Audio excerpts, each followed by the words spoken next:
In order to score 7 bands or more in your IELTS writing task 2, you need to understand some of the basic things that are very important. So in this lesson, we are going to learn about all of them. The very first thing is how you present your essay. This is, as you can see, this is the traditional method and this is the modern method. In traditional method, what we do, we just keep the margins here and start it by here, and then whenever paragraph ends, we start the next paragraph like this. So these are called indentations. So we just give the identity to the next paragraphs. While in the modern method, we don't do this. We just start at the very margins, and whenever paragraph ends, we just keep a blank line after that, and then we start the next paragraph in the same way. So in IELTS, you need to use at least one of them, but make sure that you are not mixing both of the methods, so that are going to affect your marks. So this is very important. It doesn't matter which method do you use, so whatever method you use, but do not mix both of them. And here is an example of the too much marking on your answer sheet. So this is also totally inappropriate. In this case, you are also going to lose marks because it just looks like a mess up in your writing, and the examiner may find it difficult to understand what you are saying and what is the actual message that you are delivering over there.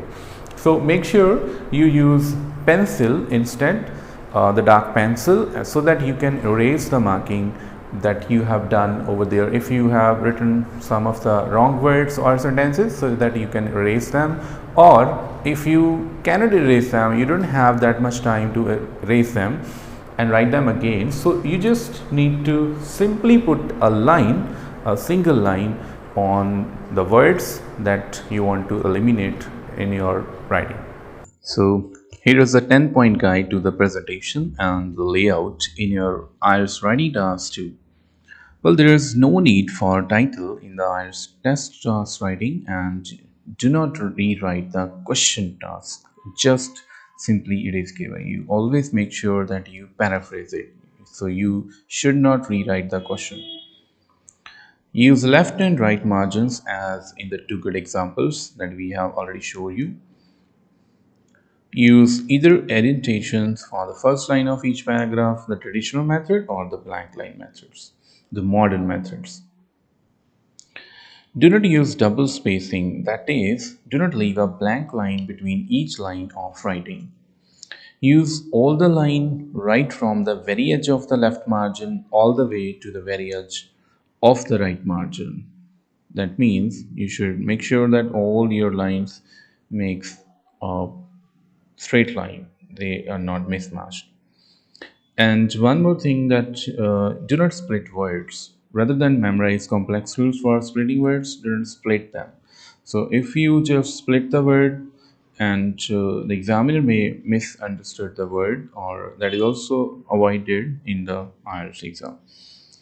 Try to write between 10 to 12 words per line. Well, this will prevent you writing words too large and with gaps larger than a single letter or two between words. So it will also make it simpler for you to quickly estimate that how many words you have written in the test. While during your practice writing tasks 2 and 1 as well, so make sure that you are aware of that how many words you are writing in your writing tasks, and per line, how many words that you are writing per line, so that you don't need to spend too much time on counting them while sitting in the real exam. So you can use cursive writing, that is with the letters joined together, or whatever kind of writing you use. Make sure that is just easy to understand, that your words and sentences and the letters that you have written over there are easy to understand. However, in IELTS you can write in thick not fine pen, but I suggest you to write pencils. If you make a mistake, simply just cross out error with one line. There is no penalty for crossing out. Well, here are some of the do's and do nots. The very important thing in your writing that you need to understand the question task. It is very important to fully understand the task you must perform in the IELTS writing test. The golden rule is that you must be sure of the type of answer that you are required to give to the examiner. So, write what you are required to write and with at least the minimum number of words. And in writing task 2, you need to write at least 250 words. Another important point here is just to write for the intended reader. This means you should write your answer in a formal academic style because your IELTS writing task 2 is formal. So you should write in academic formal style. For instance, if you are asked to write for a university lecture, or your answer must be written in the formal style expected. Also, it is inappropriate to use colloquial or slang words or expressions in formal writing. Also, you should avoid using the word thing or words that contain the word thing, such as something, anything. So, use more descriptive words instead using these words. So it is not generally acceptable to use etc or and so on. So short forms like these in formal writing.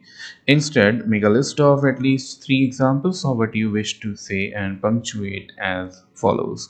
So you should mention the things, just not just say that so on and many others or etc. And you should not also use the short forms. So, write what is expected. That means you need to write about the particular topic. It means from the knowledge you have of the particular topic, and does not usually mean writing about your personal experiences, because it is always written in your writing that write from your own experience, give reasons and examples from your own experience. So you should not write about your personal experiences. That means you need to write from your knowledge and your experience about that particular topic. So here is an example. Language learning overseas is an extremely difficult process. Not when I was in England, I found learning a language to be very difficult. So इतना the examples जो like in these cases are avoided. You should avoid it at all costs. So write all that is requested in the task. So write all that is requested in the task. For instance, if you are asked to give recommendation or advice or कोई suggestion ਮੰਗਿਆ writing task 2 ਦੇ ਵਿੱਚ ਕੋਈ recommendation ਹੈ ਤਾਂ ਉਹ ਜ਼ਰੂਰ mention ਕਰਨੀ ਹੈ. Also, avoid making statements that are too general, too simple, and too obvious. So, your answer should be written in some details, not just in general way. Do not use contraction words in writing, in formal writing. Instead, use full words. So, these contractions are highly restricted in your IELTS exam. And you should not also use the exclamation marks and the question marks. Brackets can be useful, but only in the ready task 1 when you are talking about the figures or telling about the numbers, but do not overuse them. It is also important to know precisely what the topic is and what the question is concerning that about. So you need to spend some time on understanding your topic, what is the actual topic that you need to write about. Because there are some general observation and information in your writing task. So here are two examples. Studying the English language in an English speaking country is the best way, but not the only way to learn the language. Do you agree or disagree with this statement? And another statement is the world is experiencing a dramatic increase in population. This is causing problems not only for the poor but underdevelopment countries, but also for industrialized and developing nations. Describe some of the problems that overpopulation causes and suggest at least one possible solution. So, here in the next one topic is studying the English language in an English speaking country. The question asks you to consider the alternative studying English in a non English speaking country. Failure to compare the advantages and disadvantages of both ways will most likely mean a lower score. That means, so question is asking you to compare both of the situations. Now, the topic in the test 2 is overpopulation. So, if you wrote at length about overpopulation not being a problem, it would be irrelevant. But here you need to write about the problems that overpopulation causes and suggest at least one possible solution for such problems. Here is a 4E rule that you can apply in your writing task too. What does that mean? The first E means the explanation that you provide to make your topic sentences clear and by using key vocabulary over there. Second is the evidence, or the third is example. So you can give one of them to offer proof of what you are saying as a part of an argument or to further illustrate the point you are making. So if you need to understand that what is the difference between an evidence or an example. The last one is extra detail. If you want to give some extra details to clarify your points, that your topic sentence that you have written in the body paragraphs, so you can also add those extra details. And last one is the summary sentence that concludes your paragraph. This is optional, however.